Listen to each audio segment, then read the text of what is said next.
This is a Stock Trading Reality Podcast, episode 108.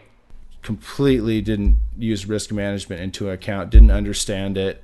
I didn't care if I lost basically money on a trade. So I ended up blowing pretty much that entire account down to $150. This is the Stock Trading Reality Podcast, where you get to see the realistic side of a trader's journey. Get inspired and stay motivated by everyday normal people who are currently on their journey to trading success. And this is your host. He's become an expert in Paw Patrol thanks to his kids play trader. Let's see here. Rubble is yellow, and his little saying is rubble on the double. You have Zuma, and he's orange. You have Sky, and she's pink. And she's the one girl. Then you have Everest, and she's purple. She's the other girl dog. You have, who else do we have? We have Rocky, and Rocky is green. And I could go on and on. But yes, thanks to my kids, Paw Patrol, I am an expert in. And I you could probably quiz me on it. And I think I could at least get a B+ on the quiz because I know quite a bit. I actually learned today before we got started that Robot Dog's color is actually white. So I'm always learning too. My two girls are keeping me posted on things. So yeah, if you have kids and Paw Patrol, maybe you know what I'm talking about. If you don't, then I don't want to spend too much time on this because you have no idea what the heck I'm talking about. But the joys of being a father, you get to keep up with the latest and greatest. And to tie that back into kind of more trading and investing, I've got these toys. I'm looking at the packaging. I'm trying to think, who makes these things? It's not Hasbro. It's not Mattel, because I was hoping it was Hasbro because I am a long-term investor in Hasbro, but they do not have the rights to Paw Patrol. It was some company up in Canada, I think, that I'd never heard of before. So I was kind of bummed because from an investing standpoint, that'd be good if Hasbro had them because they were very hot. Chezz, I assume you have no idea what I was talking about in regards to Paw Patrol. When you started speaking, it just kind of went in one ear and out the other, and I was like, oh no, he's going to quiz me on colors for something, and I have no idea what he's talking about. But yes, just like me and many other listeners out there, I have no idea what you're talking about. And that'll all come in time. Everybody, I would have never thought that I mean, Ninja Turtles, I get it. Everybody knows the Ninja Turtles and their colors, but here I am now in my 30s, and now I'm once again naming toys and their colors. But all well worth it. So anyways, let's fast forward to our guest here. Today we talk with Brandon from the chat room, and I'm still kind of on the high right now. We always do these introductions after the interview, and Brandon got me fired up. I think he got Chezz fired up too, although we all know Chezz is the calm one here. But Brandon, his journey is awesome. What he's doing now, his plan going forward is awesome and motivating and inspiring. And if you're not motivated by it, if you still walk away, thinking that you can throw up excuses for things, then I don't know. It's just there's something off because would you agree with that, Chezz? I mean, it was motivating. He is just getting it done. Yeah, it's his drive and his persistence, and not only that, but his methodical planning of the whole thing. Yes, he's not just doing anything willy-nilly. There's nothing in his life, and he works with his wife in that in terms of budgets and stuff like that. And we go through all that in this podcast. But yeah, he is not leaving anything to chance. He's got a plan. He's a man with a plan, and he's sticking to it. Yeah, and he's executing the plan for sure. And I said it to Chezz towards the end. If Chezz was here, I'd say go put on some football pads so I can tackle you. I mean, my adrenaline got flowing. And I could keep going on it, but let's just hop into the interview. So here is Brandon from the chat room. Brandon, welcome to the show. Hey, thanks. Thanks for having me.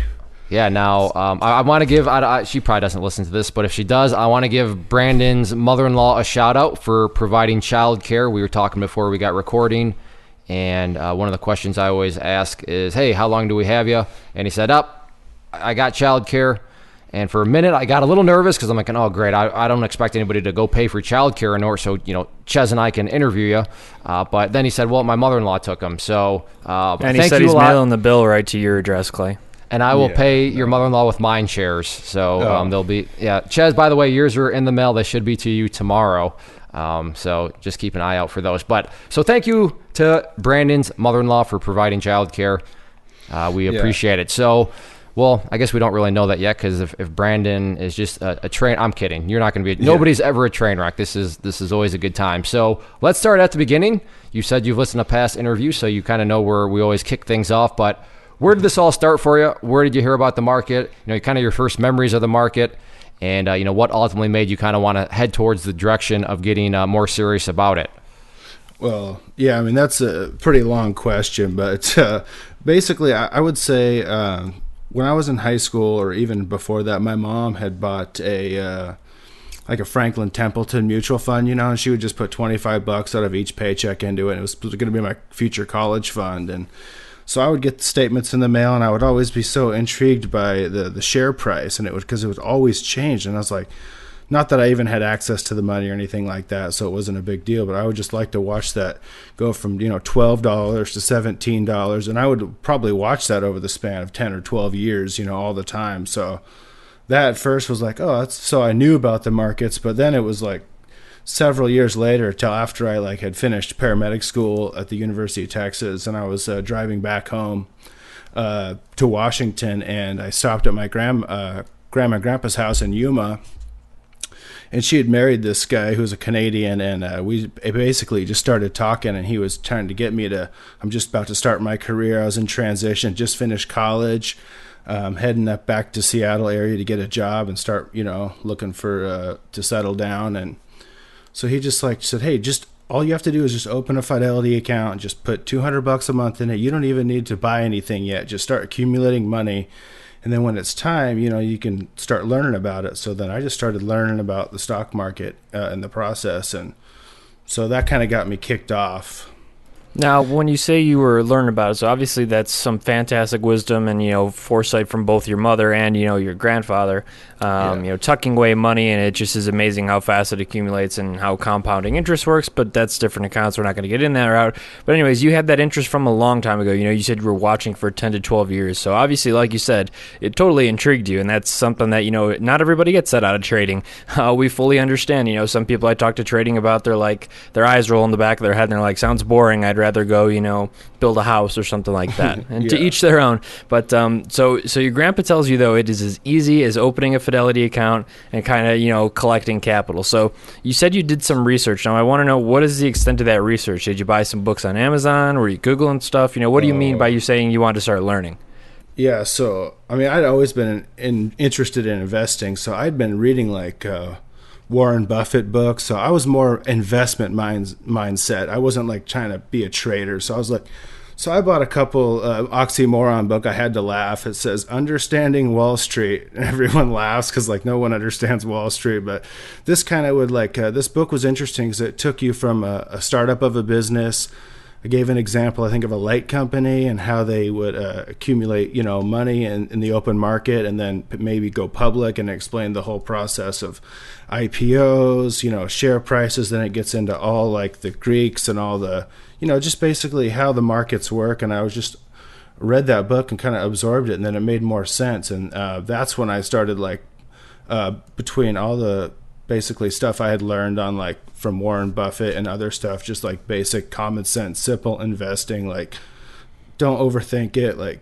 You buy into things that are good companies that aren't going anywhere. So I just kind of did that with my Fidelity account and earned, it kind of built up. And then I actually switched it over to my Roth IRA, which then I started contributing money to from my job. So I just wanted to learn I didn't learn about risk management or anything. I just thought, hey, I could just put money into basically, if Warren Buffett's been doing it for 40, 50 years, he basically thinks, don't overthink it. And that's basically what I did, and it worked.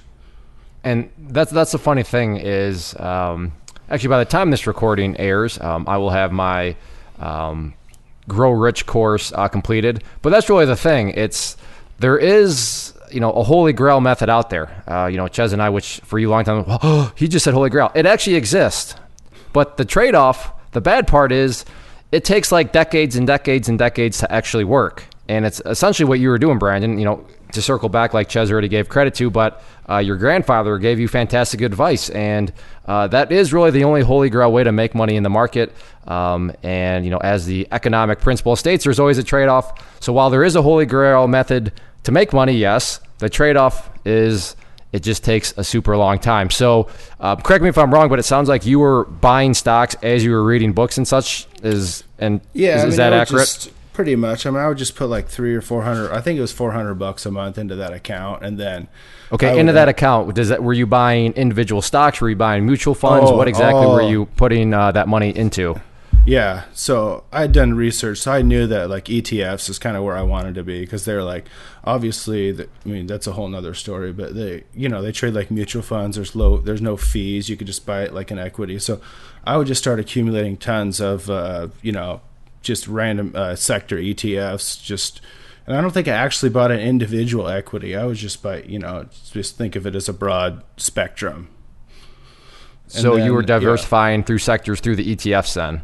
Basically, I would buy like GLD, silver. I think I definitely had a lot of SPYs in there back when it was like 160 a share or whatever. And even if I only bought two shares a month, I'm like, who cares? Money is money. So I mean, it ended up growing to be a pretty decent amount of money in my Roth IRA. I think it, going back, like you said before, I was like always reading Warren Buffett books, and he always talked about stock market crashes and how much he thought it was a great opportunity and how all these shares were on sale. So I'd always in the back of my mind like was hoping for a stock market crash. Like I was like, I don't care if my account drops in half.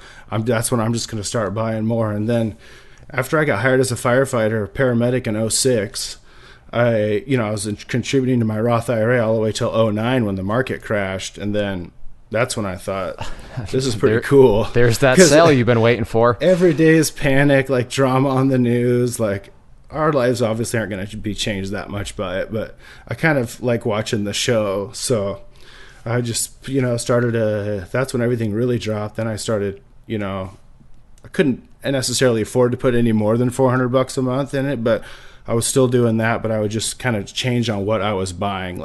You did buy.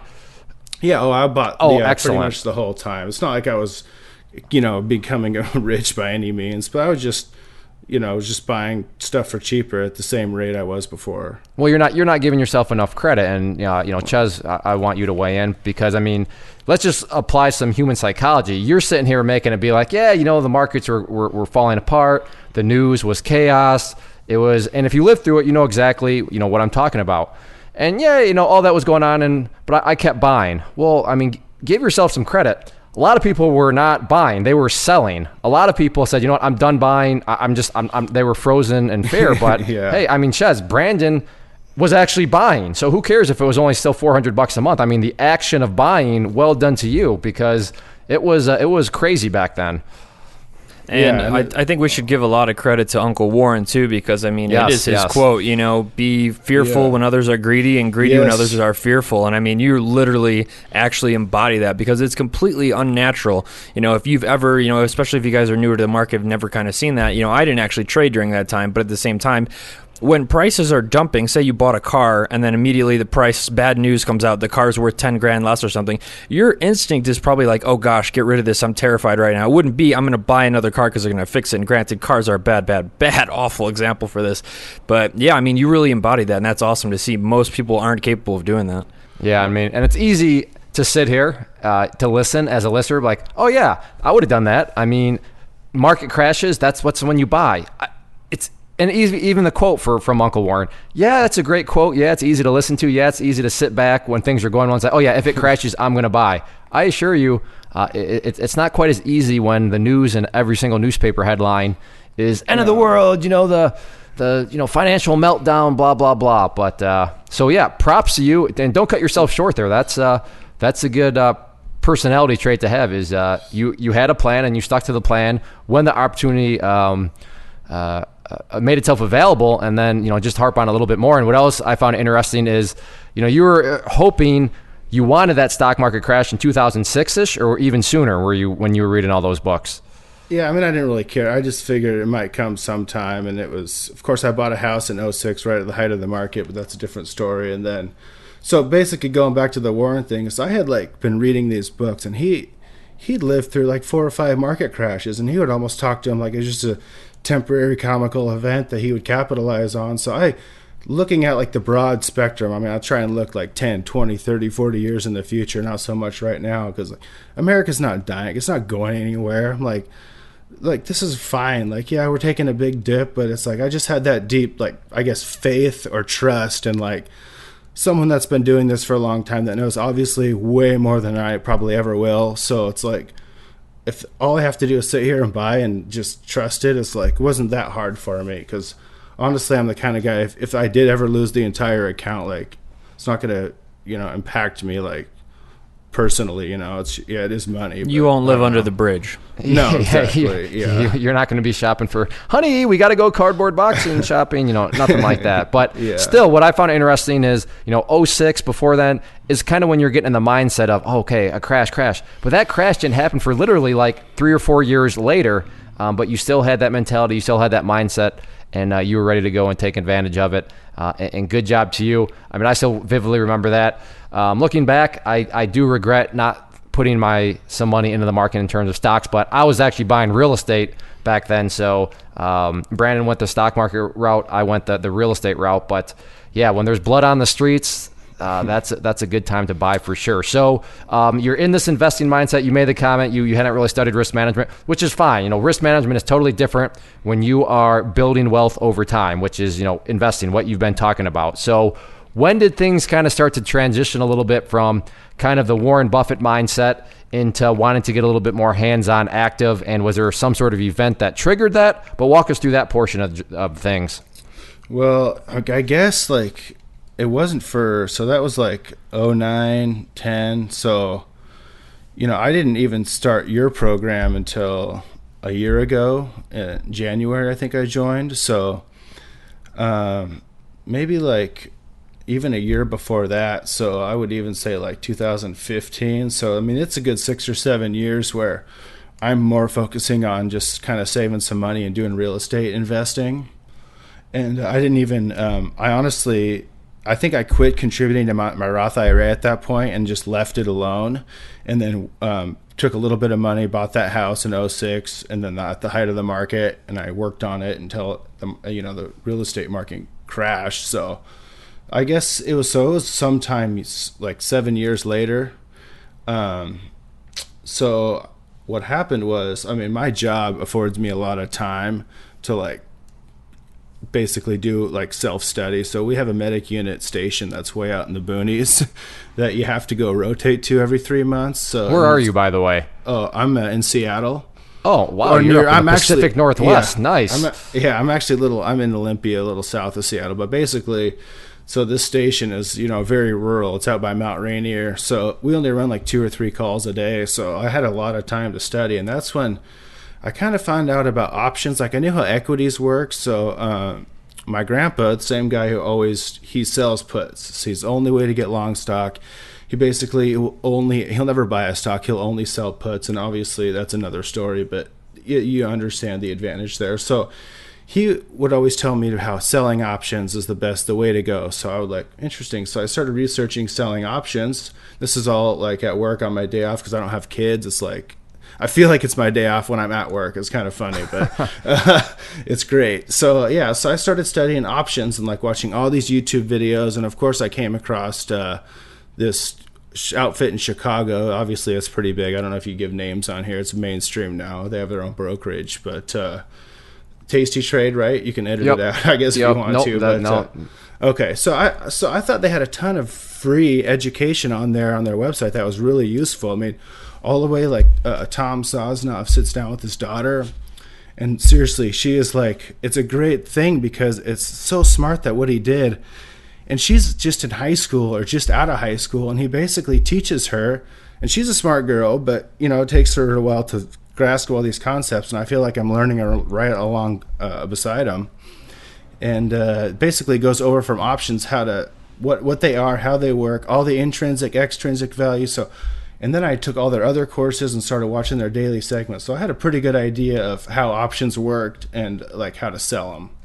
And yeah, the way they did that, I think the best part about it is they literally started filming with her knowing nothing. She literally came in there as kind of a blank slate, and especially for a lot of newer traders, if you have nothing about options, if you were to tune into one of their shows randomly, half the stuff would fly right over your head. And that's not because it's overly complicated, it's just the terminology and lingo and things you have to be familiar with. So you go through this, you find some programs you're learning options through, you're watching their show often now. Did you immediately kind of did you get options permissions in your IRA and you're going to start selling puts like your grandpa, or what's your thought process this time? Because I know there's more to this story. Oh gosh, yeah, this is good. So I was going to sell options, but this was going to be totally separate adventure. So I was going to mess with my IRA. Like, I don't really care. That's for 30 years from now or whatever. So I started like saving money in a separate account a little bit. So, to sell some options, of course. Now I'm like learning so much about options and how they work. I'm like, this is really cool. Now there's only one problem. I don't know which way the stock price is going to go. Bingo. I mean, these guys are cool and all the stuff they talk about is great and all that, but there's a disconnect. I'm like, well, how did they're just guessing? And they're like, well, we're directional. And I kind of understand their rationale or logic strategy, whatever you want to call it, is, you could sell against the trend outside of it. Eventually, that's going to go the other way and you're getting them. So I understood that part, but I wanted to be like, there's got to be a way to know more what the stock price or how it's going to go or whatever. So my grandpa, and I remember a long time ago back in Yuma when I was in there, he did show me a candlestick chart, and he's like, you see these? I really like your grandpa. I got to just cut you off. He's dude. like, man. This guy's a we'll superstar. We'll take both of you to lunch if we're ever in the Pacific Northwest. Your grandpa's a champ. Dude, he is so smart. Yeah, anyways, so he is like an engineer. He's got his doctorate all through the military. A what? He's an engineer. Chezz, I know an engineer. Yeah. Clay's buying roses on 1-800-Flowers right now to send him. Exactly. He is. You'd love him. You guys would all absolutely love him. He's so funny. So super smart. But so he showed me candlestick charts. He's drawing supports and resistances. And I think it's all cool, but I wasn't absorbing any of it, of course. It was like 20 minutes of just entourage of chart school. And I was like, this guy is on another level. So then looking back, I'm like, well, I'll research candlestick charts. That's great. So then I got on YouTube and started looking at candlestick charts, and that's probably when I came across your videos. And I'm kind of like you, where I'm a very honest, transparent person. Like, I don't care. Like, and I obviously, being a paramedic, you have to see a ton of people every day. So I feel like I have a pretty good judge of like BS and what is and what isn't. If someone's trying too hard, it's so obvious. So instantly, like, I noticed, yeah. If somebody's trying too hard, it's way obvious. Nice. This guy came into my house and stabbed my finger. No, you cut your finger chopping vegetables. We got you. Yeah.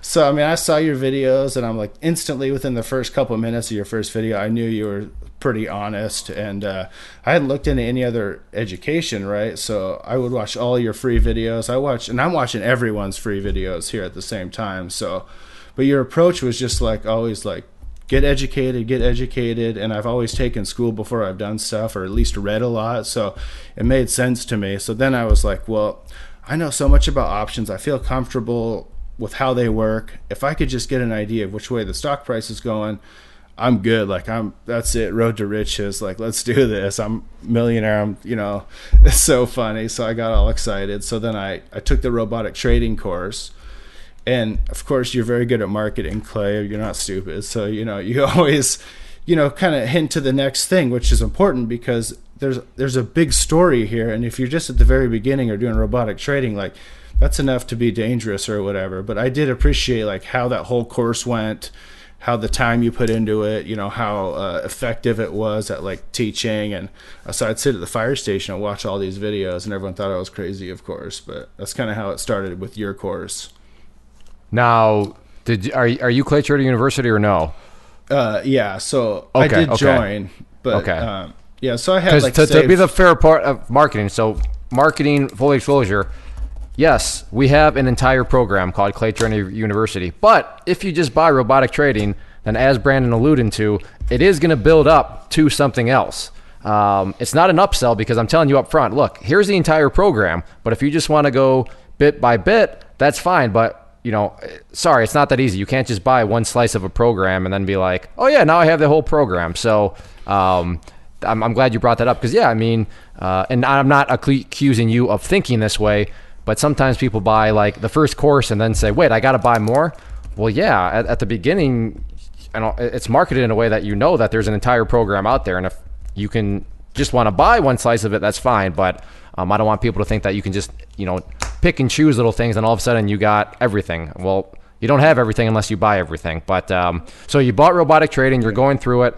And I like everybody thought you were crazy because you're just, staring and doing that stuff over and over again. But I still remember that when I was at Honeywell, every lunch, any, downtime, I had my charts up and people were just like, why don't you ever go to lunch anymore?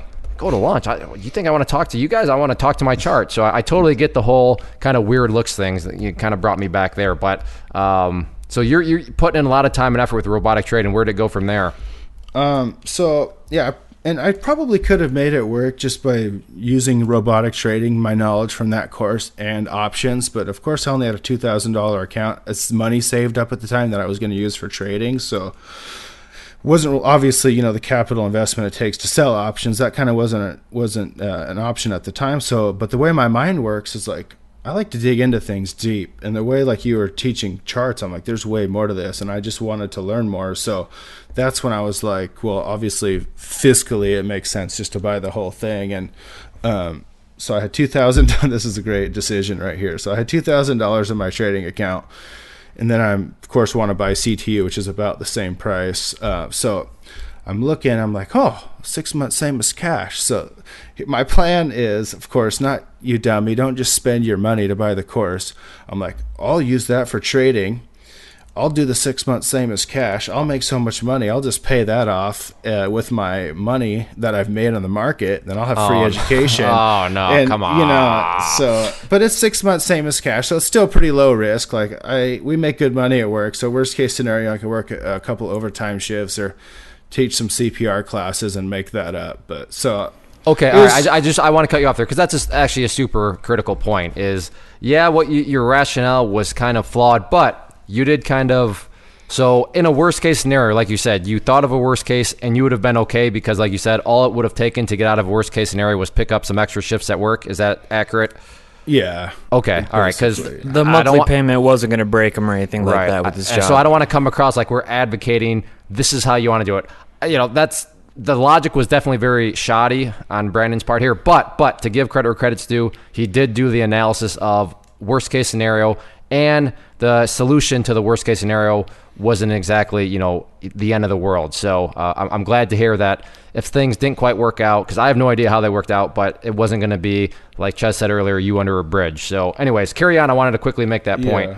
Oh, that's a good point. Yeah. So then I'm going to CTU and I'm of course mesmerized by all the stuff that's in there, all these courses, and it's like, wow. So of course I go right into skill sharpening, which I thought was important because it really added on to the how it works, but it really makes sense. Like it clarifies this, next step clarifies, and each step you take, your idea of what's going on in charts becomes more and more concrete. So then I think I did the RVR. So this whole time I've basically forgotten selling options because I'm so deep into your program and I'm loving it. Now here is where, of course, my mind gets me sometimes, actually frequently, if I'm not careful or being aware enough. But so this is kind of when the whole kind of greed fork in the road kind of started. Like I had this solid plan of, okay, I've done all this research for the last year on options. I was going to do this. I had it in my mind. If I just find out which way the stock price goes,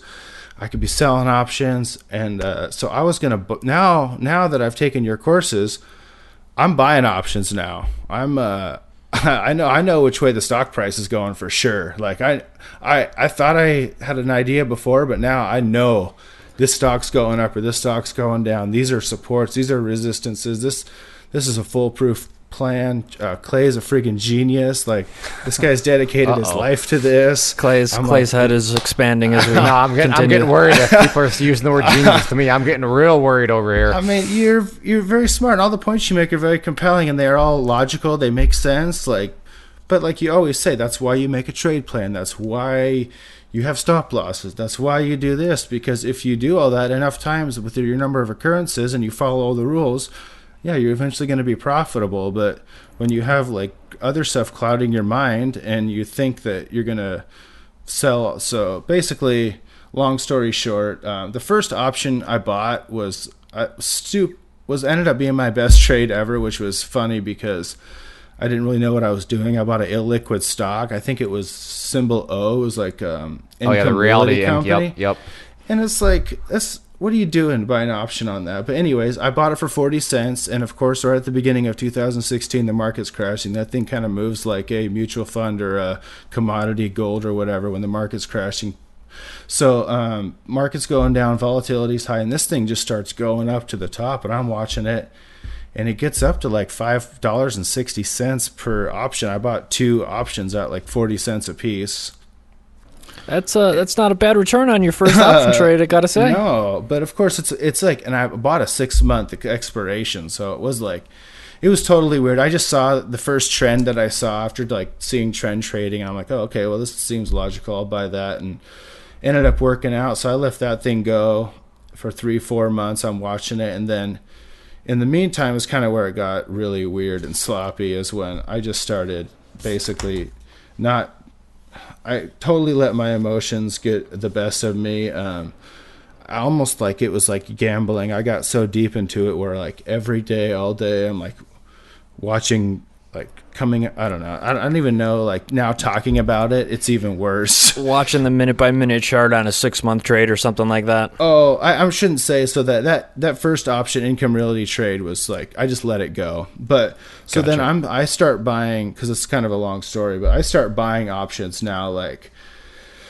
after having like robotic trading, I've taken most of the shorting, the trampoline, so I've kind of got a really good idea just of how charts work and how they look. So, but I don't really have a good plan lined up. I know how options work now. I've taken both of the option courses, and I like honestly like before Option Simplified, I think is the first one. So I knew that course well enough to probably teach it to somebody.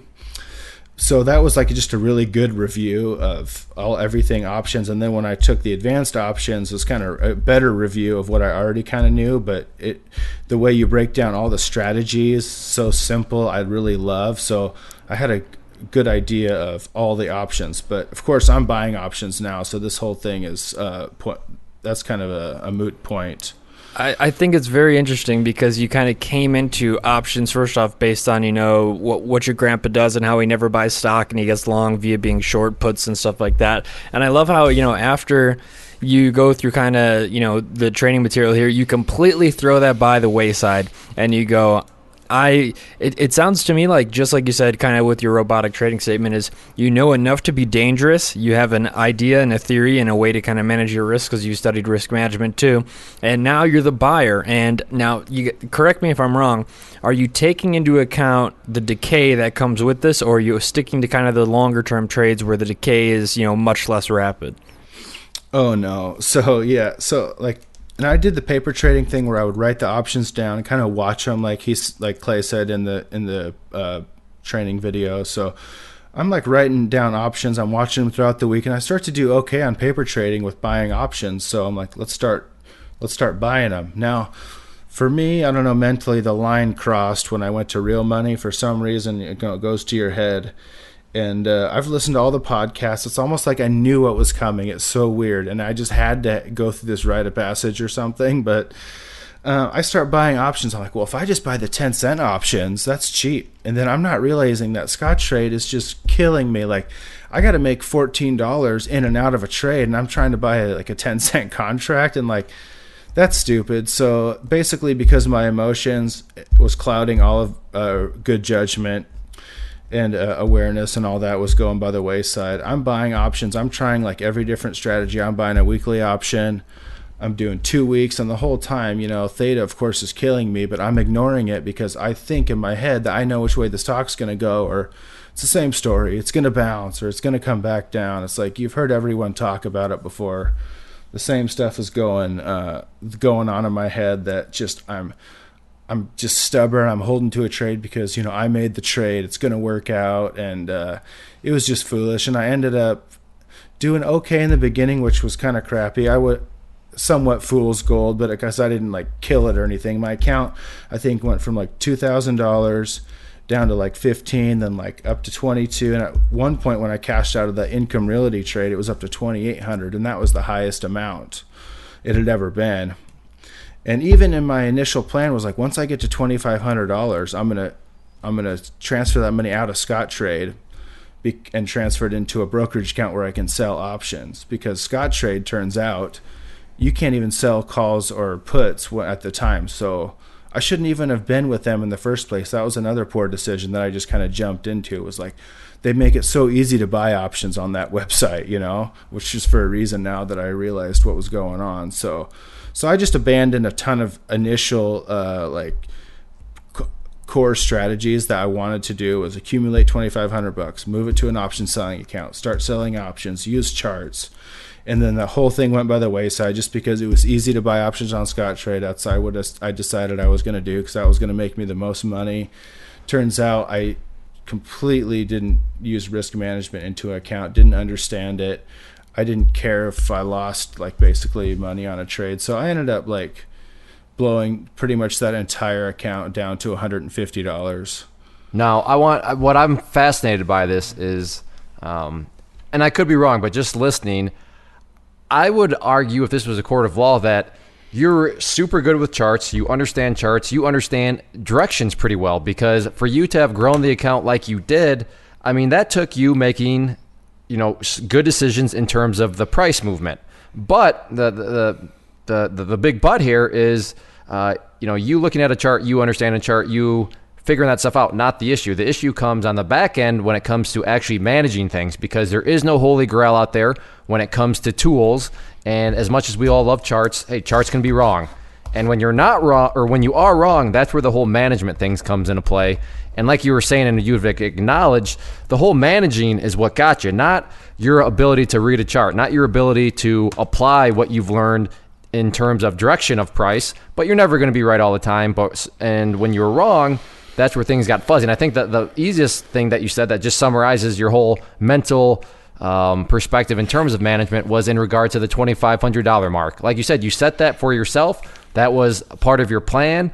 And then when it came to actually managing the plan, meaning when you got to that point and doing what you said you're going to do, like you said, you just totally blew it off. So, and I realize I'm reiterating, but just to me, and Chezz, I want you to weigh in, but I feel like you got charts, you understand charts, you put in the time and effort with the courses you made. I mean, one little thing with, you said, well, I was going with the trend. Well, hey, there you go. You made a good decision price wise in terms of the chart, but understanding the chart, being good at thinking and, forecasting what direction a price is going to go is only half the battle, right, Chezz? I mean, because Brandon, I think, sounds pretty good at that, but the whole secondary part about management is what got him. Yeah, and to Brandon's credit here, the strikes he's trading are so far out, it's hard to manage something that starts at a value of, like $10. I don't care if you have 10 contracts, 5 contracts.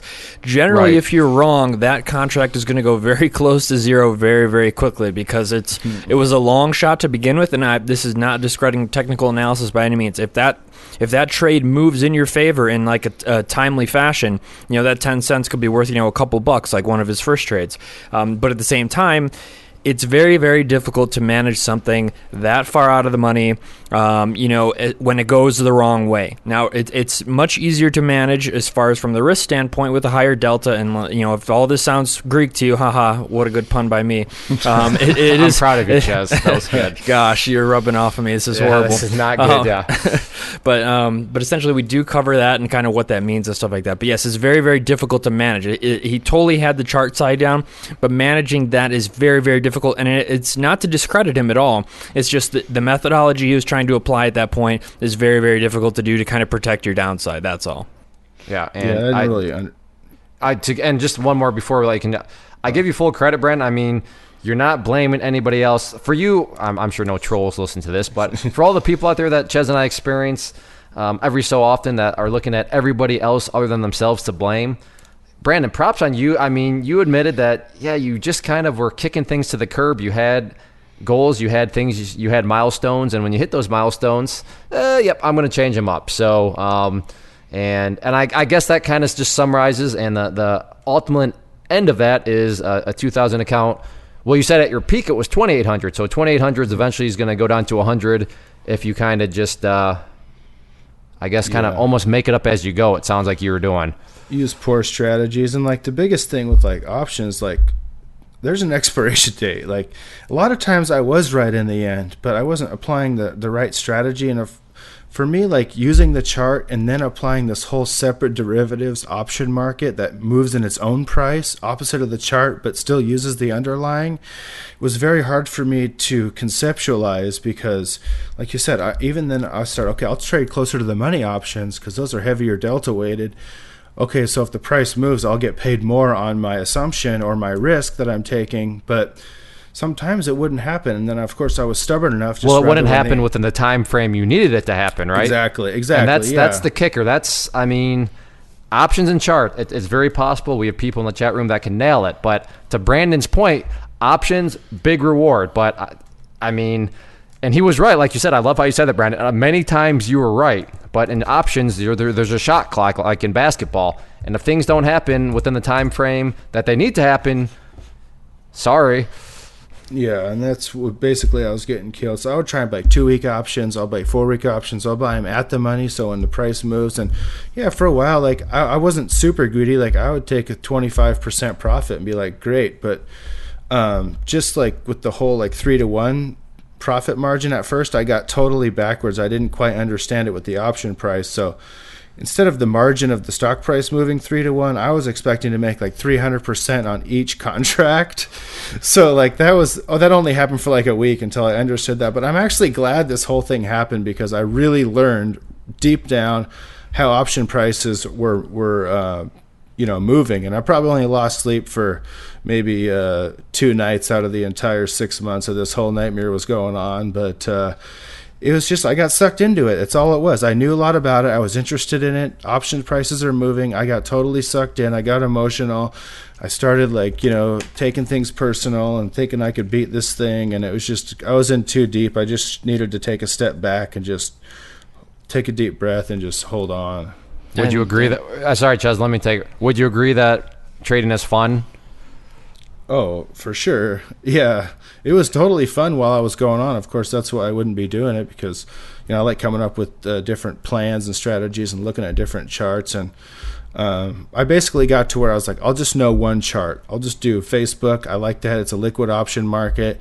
It moves quickly. It's like it was in my price range. And so I just was like, I'll just do one chart. And then, of course, I thought I knew it better than I did. And it pretty much ended up wiping out most of my account. And then I pretty much just was like, this is my last option trade. And I think I had like $400 left in my account. And this whole time is just stupid. Like I'm not even using any strategy. This is just me being emotional and just being totally drawn in. I needed to take a step back, like I said. Drawn in because it's fun, right? The whole activity. I mean, just this whole thing fascinated and it's a challenge. And it's fun, right? At the end of the day, at its core, you're having fun, right? Oh, for sure. If I wasn't, well, I shouldn't say. Toward the end, I wasn't having as fun as I was in the beginning. But you kept doing it. So there's something that was piquing your interest. I mean, gambling is fun too, right? And oh, for sure. And the point that I'm trying to make here, and I have a video on that, which we'll link in the show notes, called the stock career bug zapper.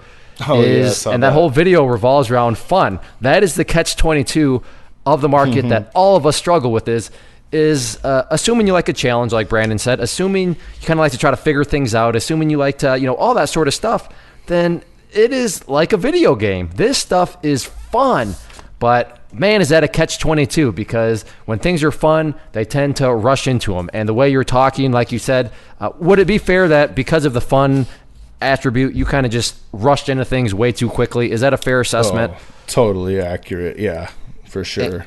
And that's what, that's why I did the video. That's why we're always preaching it's Chezz, the market is a cruel place. I mean, for something to be so fun, yet it'll zap you that quick because it's fun, because it sucks people in and causes them to rush.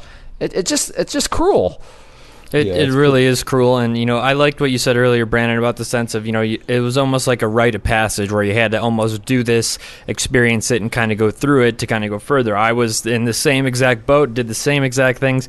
And, what I want to stress, though, to the listeners, especially, for options, Brandon, would you agree that if you had practiced trading options for longer, buying options, that is, would you have had a better sense of, because at first, like you said, your RVR was pretty much you're risking the entire value of the contract, and you're looking for 3x on it versus a portion of the contract and looking for a percentage return. Is that fair to say?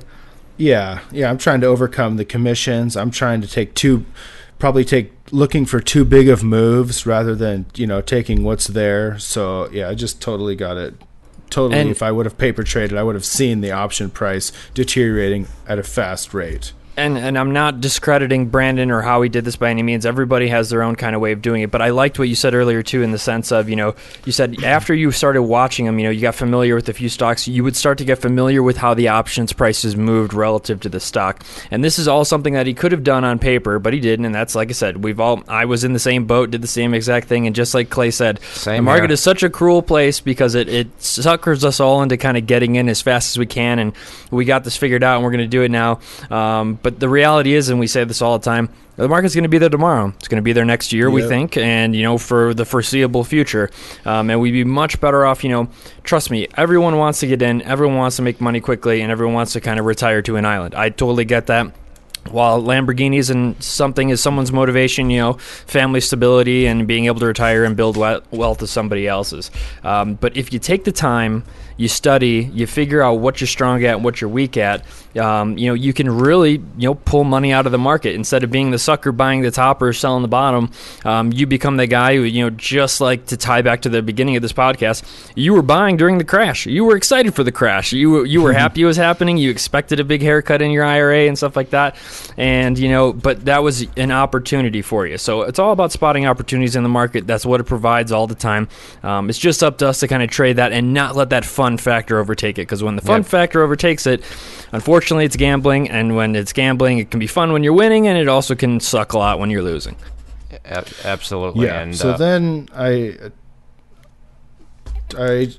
ahead if you want to. No. Go for it, Brandon. Go for it. Gonna say I basically stopped. Just like you said, took a huge step back. Was like, okay, I need to just do something different. And then I was kind of, I don't want to say like depressed during it, but it definitely took a toll on me because I'm like pretty successful at most things I do because I put in the time to. You're a highly motivated person. I mean, you're a paramedic, and all that good stuff. They don't let idiots do that sort of stuff. So I get it. You want to succeed in life. No shame there. No, we trust the process. So I kind of got down, and then I took probably the most important course that you offer, which is funny because I was at work one day and I said, you know what?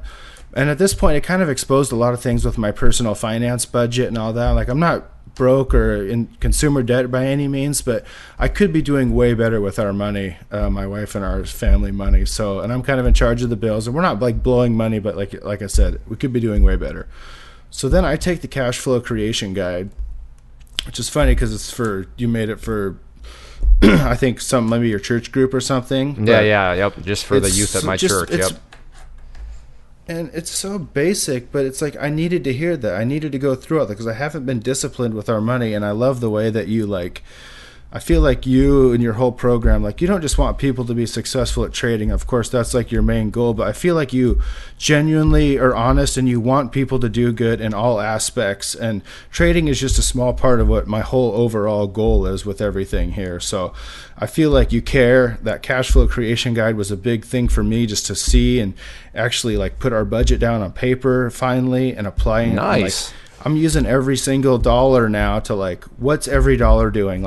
Every penny needs to be going somewhere because you're right. Pennies do add up, and just listening to your voice over and over and over, I feel like you were the brother I never had, the finance guy, the annoying brother. I never was taught. Shut up.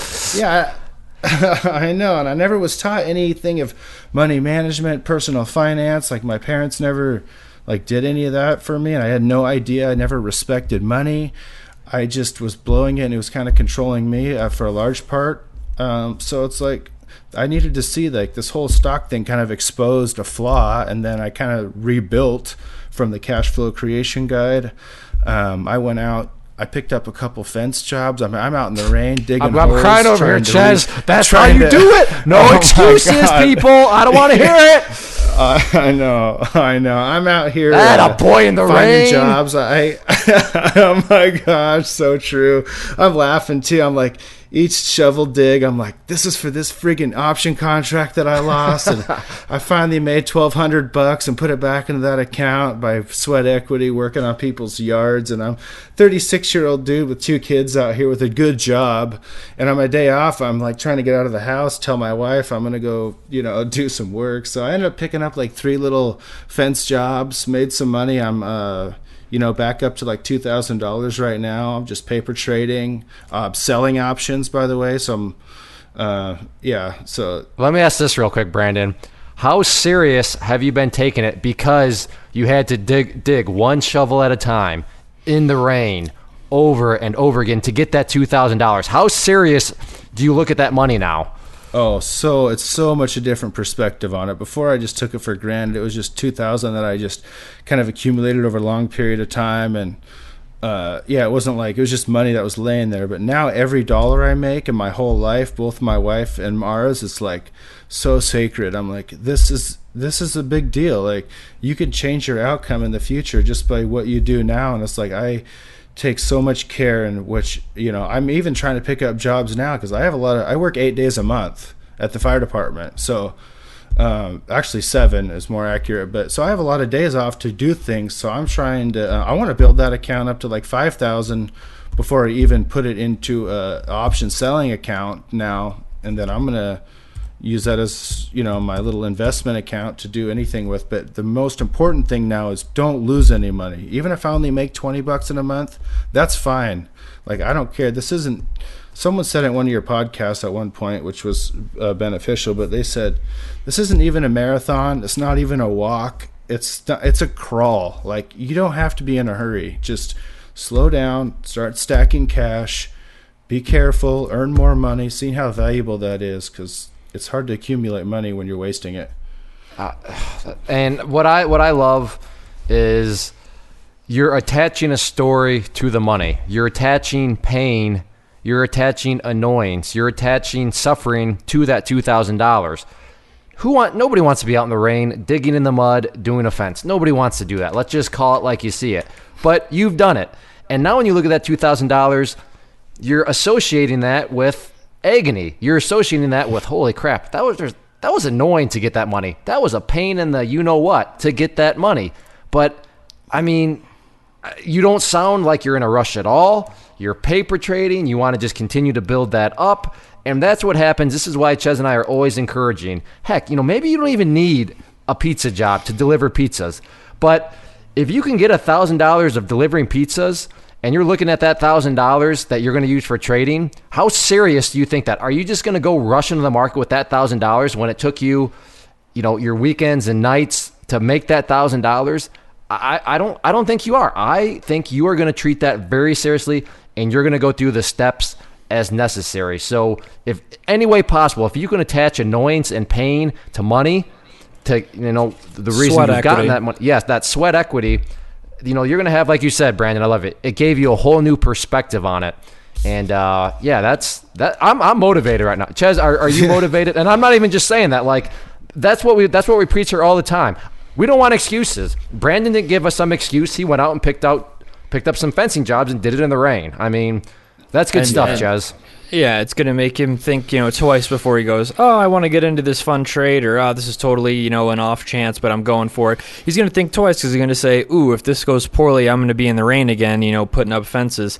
But, I think it actually brings up a good point in the sense of, unfortunately, I've come to the age where some of my, friends, family are passing away, and sometimes there's, trusts and wills and everything left for them then. It's funny to see that more often than not, at least from what I've seen in the past, is people who just kind of fall into money, didn't actually have that sweat equity involved in it, somehow magically that always gets burned first. And I think there's like some study about lottery winners who blow all the money super fast. Mm-hmm. Yep.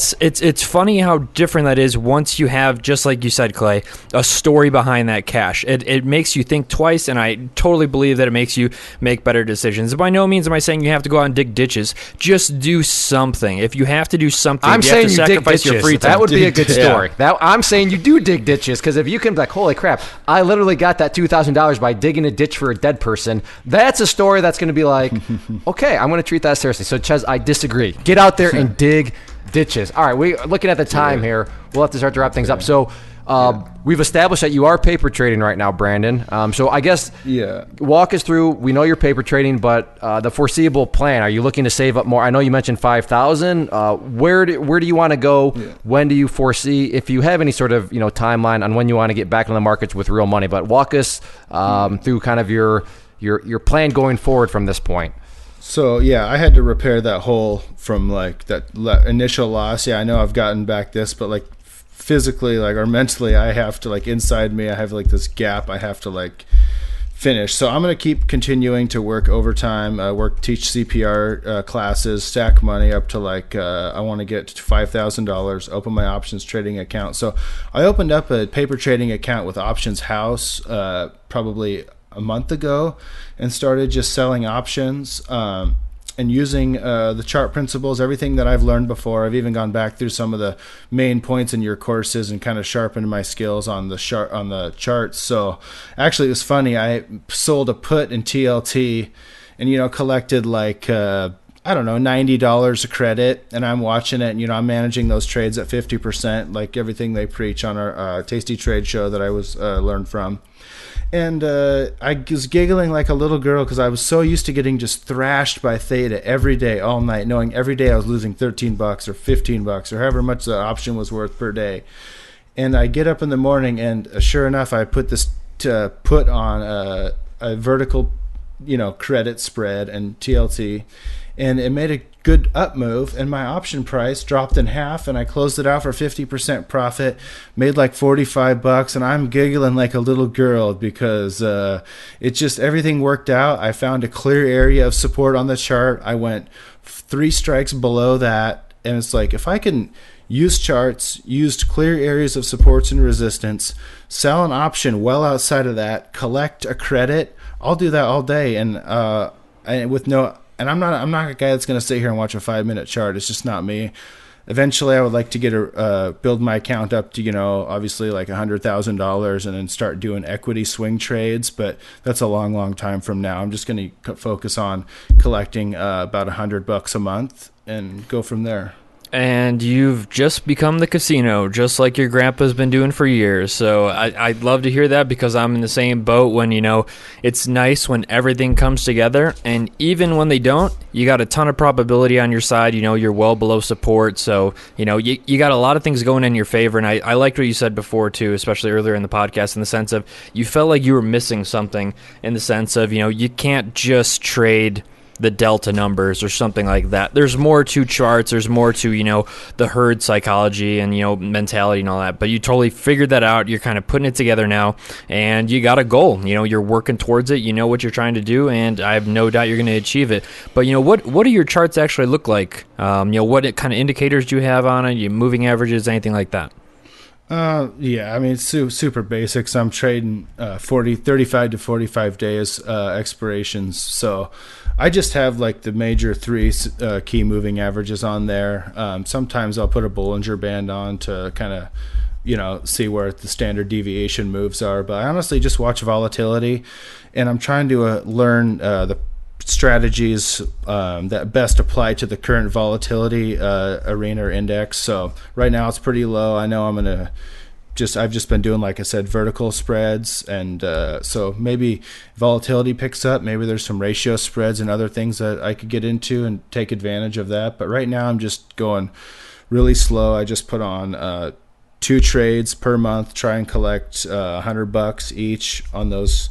Of course, my paper trading account is way larger than my normal account, so I'm trying to keep it in perspective. I know you guys talk about all that.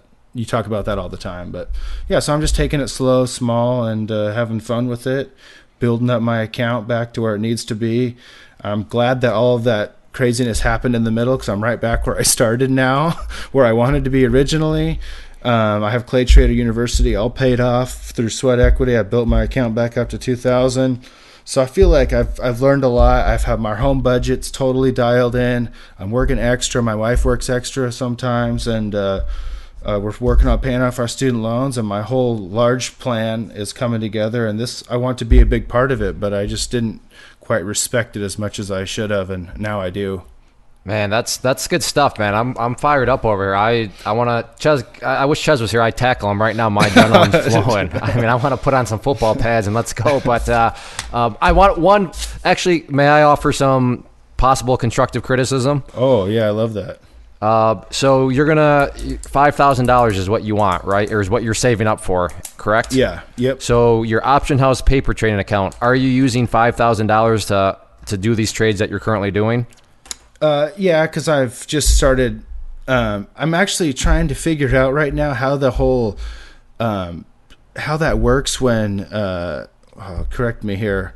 You need buying power. You need so much buying power. So that's why I'm trying to do defined risk spreads. So it only, I can collect $100 a month realistically with $5,000 account, but no more. So yeah, I am trying to keep it in perspective. I'm not selling like 10 contracts and collecting, $7,500 and all that.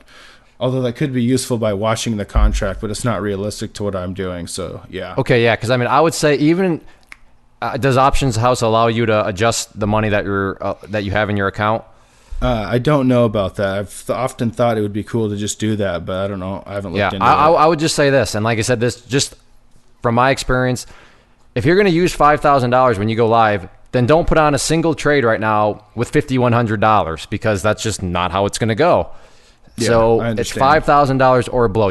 And it sounds like you're already doing that, but definitely just make sure you're very aware of that because, we want to try to, and I know you know this, so I'm more speaking to the listeners. We want to try to keep that transition as seamless as possible. And then the second thing for you listeners out there, maybe you heard Brandon say, and I made $45, and you're thinking, $45?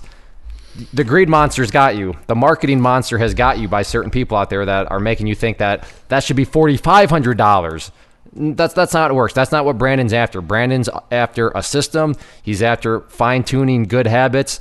And when you have good habits, when you have a system that you work and most importantly feel comfortable with, then you can start to scale that system up. So, and be honest with yourself as a listener. When you heard that $45, did you think, what? And that's fine if you thought that, but now just realize that the greed bug, the marketing, the late night infomercial bug has bought you, and you have some warped viewpoints on the market itself. So, man, this is good stuff. But I think you're aware of this. You've listened to a lot of the past episodes. Chezz has a time machine, and I'm super. Now, I'm not going to send you back to like before your grandpa because your grandpa is an all-star and he gave you good advice. But let's say you can take the time machine back to that period when you were thinking about getting more into trading. What would be that one bit of advice that you'd want to give yourself? Be patient. Just, you don't have to accumulate everything overnight. We have hopefully a lot of time left on this earth. So yeah, just take it slow, learn, stack money, be patient. And I think that pretty much pretty much nails it. Doesn't have to be more complicated than that. It's when people are in a rush and a hurry that you do foolish things, and that hard-earned sweat equity. Say you made $1,000 and you put it all into pretty much a gamble trade. You just got rid of that hours and hours of fencing in the rain that you just did. So take your time, be methodical about it, know what you're doing, have a plan, and just stick to the plan. It really doesn't have to be any crazier than that. But Brandon, it's been an absolute pleasure having you on. The only question that really matters to Clay, though, is what is your favorite movie? All time, I would say I have to say Captain Ron is one of my all-time favorites. Captain Ron? Captain Ron, what's that? Oh, that's an old Kurt Russell movie where his family, they inherit a sailboat and they say, F it, we're living the rat race. The whole family goes down to the Caribbean, gets the sailboat from his dead uncle, and they learn how to sail. And it's just, right. I'm going to have to add it to the movie watch list with my wife. It's pretty much Yeah, it's dumb comedy, but it's Oh, really well, funny. you're It's talking awesome. to Mr. Dumb Comedy here. Yeah, So, Clay surmises dumb comedy, so that'll fit right in. Captain Perfect. Ron, what about food-wise? What do you like to eat up there in the Pacific Northwest? Ooh, seafood, tuna, Dungeness crab, razor clams, oysters, rock crab. Yeah, we get after the seafood out here. A bunch you of would things be that dead. would kill me. Yep, I was gonna almost say. everything you listed would kill me Shrimp. pretty immediately. But it's a good thing you have a medical background. You could probably save me. Mouth to mouth. yeah. That would, Get out of here. Please do that, Yeah. because then we can have a fun fact that our co-host has received mouth to mouth from a former guest. So Oh, geez. help us Yeah. out here. You And, eat it, some and it only shellfish. costs the admission of CTU. For the cost of CTU, you can get mouth to mouth with me. No, we're not using that as an advertising statement. Oh, we'll probably turn man. more people away with that. I than want get. that fun fact. I want it bad. I want it bad. Brandon, what do you do for fun or hobbies kind of outside of your interest in the market? I know you do work a lot of extra time and stuff like that, but what do you do generally for fun? Well, before I did a lot, but now I've raised 2 kids. We got a 4-month-old and a 3-year-old, so that takes up almost all my time. But yeah, it's basically I've just been teaching CPR. I've been working on getting some certifications at work for like promotion stuff. Honestly, I wish I could say I did more for fun right now, but I'm kind of in just a grind focus mode for the last couple of years, and it's probably going to continue. When I get to where we want more, then I might start taking up some more hobbies. But I like having my pilot's license. I used to fly, I had a plane. I've golf all the time. I was golfing all the time, I should say. Not anymore. I once That a a month. boy, but- penny saved, penny but, earned. yeah. So, anyways, yeah, I like to all that kind of stuff. I'll get back into more in the future, but right now it's like there's not really time or money for that. This will make sense to nobody right now. Maybe it's by the time this airs, but my new course that I'm working on right now, Grow Rich. What you just described is you're in beast mode right now, and I described what nice. beast mode is, but that's straight up the terminology that you're working on beast mode fertilizer, and I realize that doesn't Yes. mean anything to anybody, but beast mode fertilizer is what Brandon is currently doing. So we got to wrap this up. This is I could go. This is good stuff. I'm having a good time. I like people from like it. Seattle apparently. Anyways, Yeah. 3 words. And these 3 words need to be associated with what you would attach to a successful trader. Yeah, I wrote these down because I was thinking about it. I believe discipline, patience, and confidence, a good blend of all those will get you where you need to be. And before that, you need to have a huge sense of awareness. You need to know yourself. You need to know... Be an honest reflection and awareness comes before those 3, because you have to know what your plan is and what you're doing, and if you're following it, then you can apply those 3 concepts as some sort of a blend. I think will get you there. But if you don't know what you're doing in the first place, then you need to stop and slow down and just figure it out. Well, and to your point, I think most importantly, if you don't know yourself in the first place, with your personal reflection, which is what I like that way you've put in that. I know Chezz and I, we refer to that quite a bit as, running personal audits on yourself, making sure where all you are mentally and stuff. But yeah, absolutely. It's hard to progress forward with those other words unless you truly understand yourself via, the personal reflection and, personal audit. So, Brandon, this was a good time.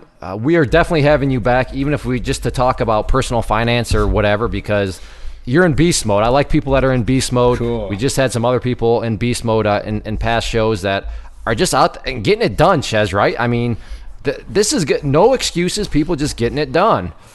And Yep, I mean, every day. he surmised that too when I asked him about what he does for fun. He said he's literally in grind mode. He has his focus, he has his goal, he knows what he's going for, and he's going after it. That's called drive, and that's called passion. And unfortunately, a lot of people don't have that in the world. Not to discredit you listeners out there, but you got to find that passion. That's the whole thing. Because when you do that, the grind doesn't feel so bad as a grind because you know what you're going to get out of it in the end. Yeah, short-term pain for long-term.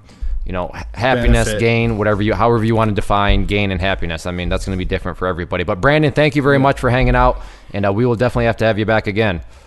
Okay, great. Thanks a lot, guys. Appreciate it. For you listeners out there, a final few things before we go. First, if you're listening on YouTube, then go ahead and please click that like button, assuming you like this. I don't know how you couldn't. Also, leave a comment. We do read those and we'll reply. And check out the rest of the channel, and hopefully you ultimately decide to subscribe. There's live trade videos, other sorts of kind of quick tip videos, lots of good stuff, good variety. If you're listening on iTunes or any of the other podcast players, subscribe, especially on iTunes. If you could leave us a rating, that would be very, very helpful. And as I've said in the past, even if you never spend a dime on the site, that's totally fine. But leaving us a rating there truly does help us out and lets us know that you'd like us to keep making these. And then finally, if you're listening on the website itself, click that share button and leave us a comment below. We do read those, and we will reply for sure. So thank you again to Brandon. Thank you again to Chezz, our esteemed co-host. And thank you again to you as listeners. We will see you back next week. This has been the Stock Trading Reality Podcast. Thanks for taking the time to hang out. To learn more about Clay and the Clay Trader community, including the trading team, premium training, and more, visit claytrader.com.